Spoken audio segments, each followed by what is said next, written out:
महिला वर्ग पर मेहरबान जयराम सरकार। नमस्कार, आप देख रहे हैं दिव्य हिमाचल टीवी और मैं हूं आपके साथ पल्लवी शर्मा। मैं आपके सामने फिर हाजिर हूं हिमाचल आज का मुद्दा लेकर।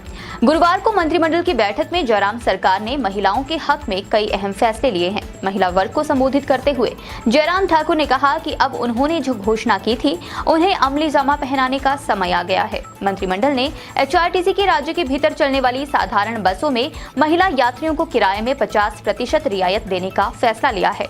मंत्रिमंडल ने प्रदेश के ग्रामीण क्षेत्रों में लोगों को 1 मई 2022 से निशुल्क घरेलू जलापूर्ति सुविधा उपलब्ध करवाने का भी फैसला लिया है। इसी प्रकार सरकार ने गृहिणी सुविधा योजना के तहत महिलाओं को 2 सिलेंडर देने की भी घोषणा की। मंत्रिमंडल ने निर्णय लिया है कि महिला कर्मी जब भी भविष्य में बच्चा गोद लेंगी तो 12 हफ्ते की छुट्टियों का प्रावधान भी किया जाएगा।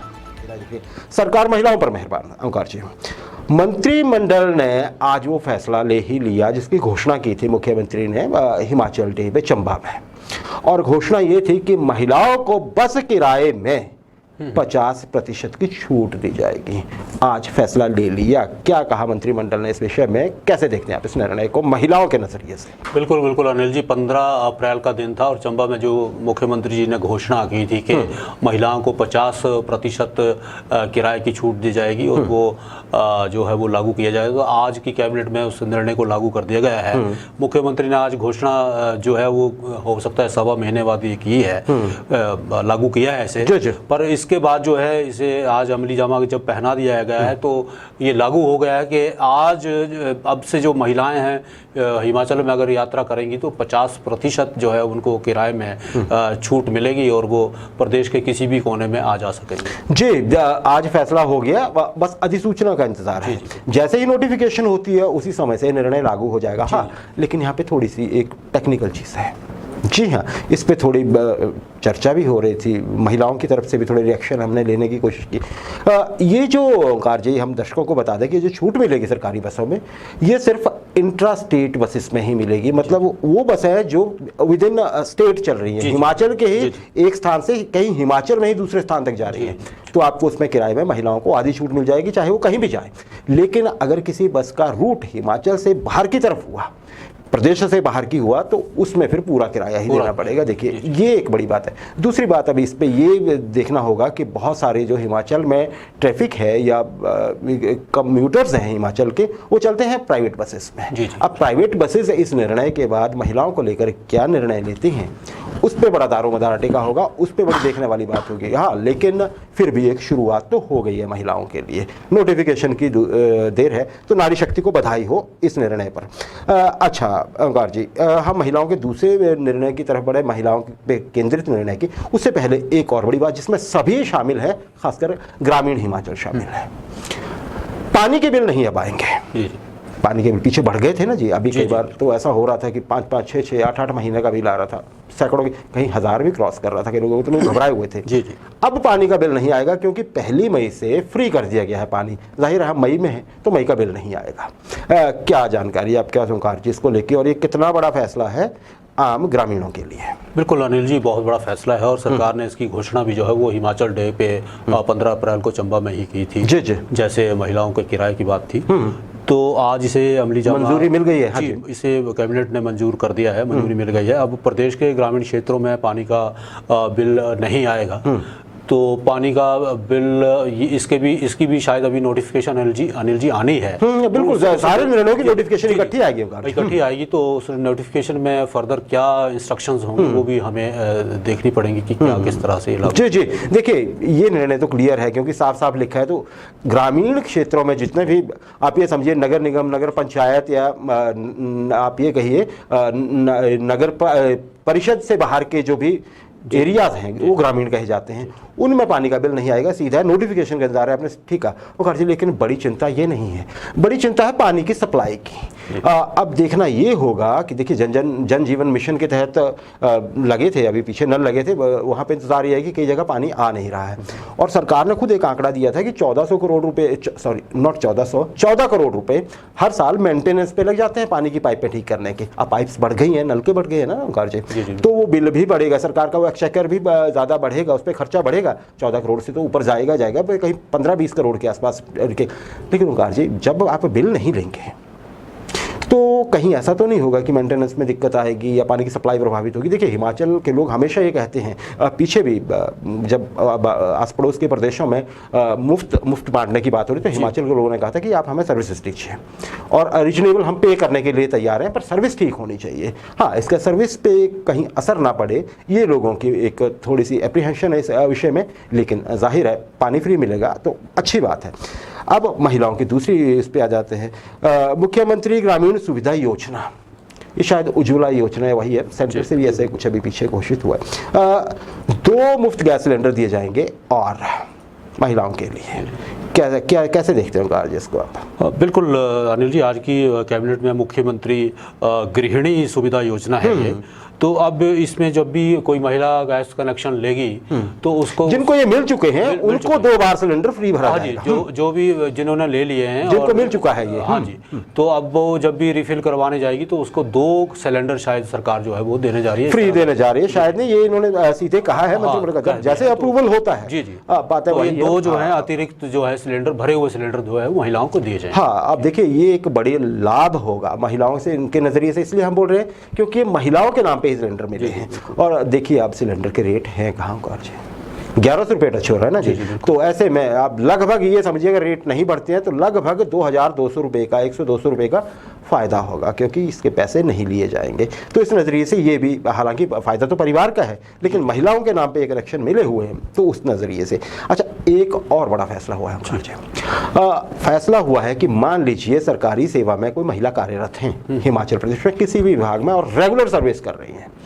मान लीजिए कि वो ऐसी सिचुएशन होती है कि कोई बच्चा गोद लेती हैं, वो है ना, मतलब वो उनका बच्चा वो माना जाता है, जैसे गोद ले लेंगे आप पूरी कानूनी प्रक्रिया के बाद, तो वो 12 हफ्तों तक लीव वो ले सकती हैं इस विषय पे कि बच्चे से तालमेल बिठाना है या सारा कुछ जो भी करना है उसकी हकदार होंगी। इस निर्णय को कैसे देखते हैं? बिल्कुल अनिल जी, सरकार का ये बहुत ही एक सराहनीय निर्णय है, बहुत अच्छा फैसला है कि अगर कोई महिला कर्मचारी, सरकारी कर्मचारी कोई बच्चा गोद लेती हैं तो उनको 12 हफ्ते का जो है वो एडॉप्शन लीव मिलेगी।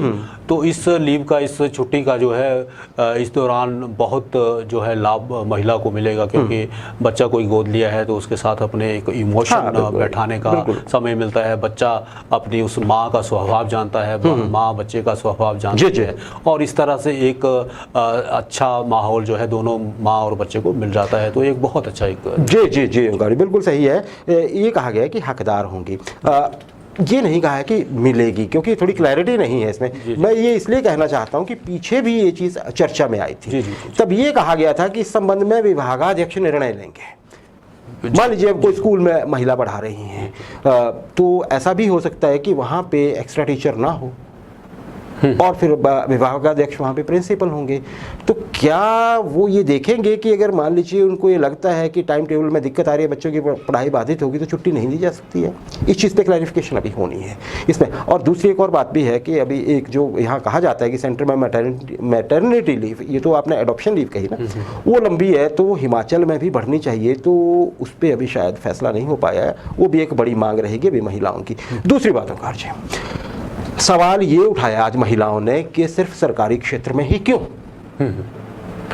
निजी क्षेत्र में भी जो महिलाएं काम करती हैं संगठित क्षेत्र में, उसमें भी तो ये लीव मिलनी चाहिए और वैसे ही पेमेंट होनी चाहिए जैसे कि कोई महिला मैटरनिटी लीव पे जाती है तो ESIC जो भी होता है ओंकार जी, वहाँ से जो उनको उतना समय तनख्वाह मिलती है या कुछ मिलता है वो मिले, उस नज़रिए से निजी क्योंकि बहुत सारी महिलाएं तो प्राइवेट सेक्टर में भी काम कर रही है ना। कितना सहमत है आप इस विषय में? बिल्कुल अनिल जी, कामकाजी महिला चाहे वो सरकारी में हो या निजी क्षेत्र में हो, किसी भी क्षेत्र में हो, अगर सरकार कोई फैसला लेती है तो वो उन सभी महिलाओं को उसमें एक छाते के नीचे लाना चाहिए। जी, छाते के नीचे लाना चाहिए। और दूसरी वही बात, मैटरनिटी लीव जो बढ़ाने की बात कही जाती है वो कब बढ़ेगी ये देखना होगा। अच्छा, इसके अलावा ओंकार जी, एक सरकारी स्कूलों में जो प्री नर्सरी क्लासेस शुरू की गई हैं, उसके लिए जो सरकारी स्कूलों में बच्चे हैं उनको 2 यूनिफॉर्म के 2 सेट देने की बात कही है, हर साल 2 सेट, शायद सर्दी और गर्मी के होंगे, है ना, साथ में 200 रुपये सिलाई भी। कैसे देखते हैं, इससे बच्चे ज़्यादा आएंगे स्कूलों की तरफ, क्या लगता है?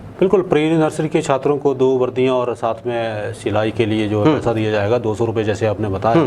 मगर इसमें अनिल जी सबसे बड़ी बात है कि सरकार को ये भी ध्यान रखना चाहिए कि क्या 200 रुपये में वर्दी सिल जाती है। हाँ। और क्या या फिर ये भी देखना होगा कि क्या छात्र दोनों ही वर्दियों का इस्तेमाल जो है वो अपने पूरे सेशन में कर पाते हैं या क्या नहीं। तो एक फैसला तो ये बहुत सराहनीय है, पर पहले भी आपको याद होगा कि कोविड में जो वर्दियाँ आई, शायद स्कूल नहीं खुले इसलिए, या कोविड के बाद बच्चे जब पास आउट हो गए तब उनको दी गई वो, बच्चे जब पास आउट हो गए तो जिस बच्चे का लंबाई या जो भी माप शरीर का था, तो वो इस तरह का फैसला अच्छा है, सही बात, समय पे जो है बस बड़ी बात समय की है। देखिए ओंकार जी, सिलाई कम ज़्यादा हो सकती है, बड़ी बात है सरकार दे रही है, नकद पैसा दे रही है, थोड़ा बहुत चलिए अब डाल भी सकते हैं क्योंकि वर्दी भी तो फ्री है। लेकिन बड़ी बात है समय पे डिलीवरी की। हमने अक्सर देखा है कि बहुत लेट हो जाती है डिलीवरी, कभी बैग्स लेट हो जाते हैं, पानी की बोतल्स की बात हुई थी, मतलब या तो चीज़ें लटक जाती हैं या लेट हो जाती हैं, कई बार वर्दियों के सैंपल फेल हो जाते हैं। हाँ भाई, वही बात है, चाहे कोई भी वजह हो ओंकार जी। लेकिन इससे अच्छा ओंकार जी, अंतिम प्रश्न मेरा इस सेगमेंट में आपसे, जिस तरह से और भी बहुत सारे फैसले हुए यहाँ, समय के अभाव के कारण हम आपको बता नहीं पाएंगे, बहुत ज़्यादा फैसले हुए हैं। कई ऐसे फैसले हैं जो किसी क्षेत्र विशेष के लिए हुए हैं, कई कुछ बहुत सारे इस तरह से और भी फायदा है। क्या लगता है आपको आज की बैठक में जो निर्णय हुए हैं, सरकार अब चुनावी तोहफे देने पे उतर आई है, शुरुआत हो गई आज? बिल्कुल बिल्कुल अनिल जी, देखिए एक होता है कि दे दिया गया, और एक ऐसा होता है कि फैसला ले लिया जाएगा। तो दे दिया और ले लिया जाएगा, ये दो तरह की चीज़ें होती हैं, आपस में ये कंट्रोवर्शियल रहती हैं। तो जो मिल गया है, जो हाथ में आ गया, जो मेरी जेब में आ गया, वो तो मेरा हो गया। अब जो नहीं आया है उसके लिए इंतजार करना पड़ेगा। पर अच्छा है, सरकार का काम है जनता की सेवा करना। मगर जब मुख्यमंत्री ये कहते हैं कि मैंने जो 4 महीने पहले के बाद में आता हूं, लेकिन मेरा जो प्रश्न आपसे है वो ये है कि मान लीजिए, देखिए मंत्रिमंडल में फैसला, घोषणा नहीं है अब ये मंत्रिमंडल ने बाकायदा फैसला ले लिया है। अगर मान लीजिए सभी फैसलों पे अप्रूव्ड एक वो इशू हो जाता है नोटिफिकेशन, तब तो फैसले हो गए ना। और अगर ऐसा हो जाता है तो क्या देखते हैं आप, ये चुनावी बैठक थी? बिल्कुल, मैं इसको बिल्कुल चुनावी बैठक ही समझूंगा, क्योंकि ऐसे जो फैसले हैं इसमें एक आम आप जो है जनता को लुभा भी पाएंगे, और जनता इसमें एक समझ रखती है कि नहीं, सरकार हमें कुछ दे रही है, और सरकार को भी ये लगता है कि अगर हम इस वक्त जनता को कुछ देंगे तो आने वाले चुनाव में जो है जनता जी सही है, वही मोटिव होता है। और सरकार सीधे बोल चुकी है कि हमने काम किया है और इसमें इसी बूते पे हम मिशन रिपीट करेंगे। जाहिर है ये भी काम का हिस्सा है, सरकार अभी कार्यशील है।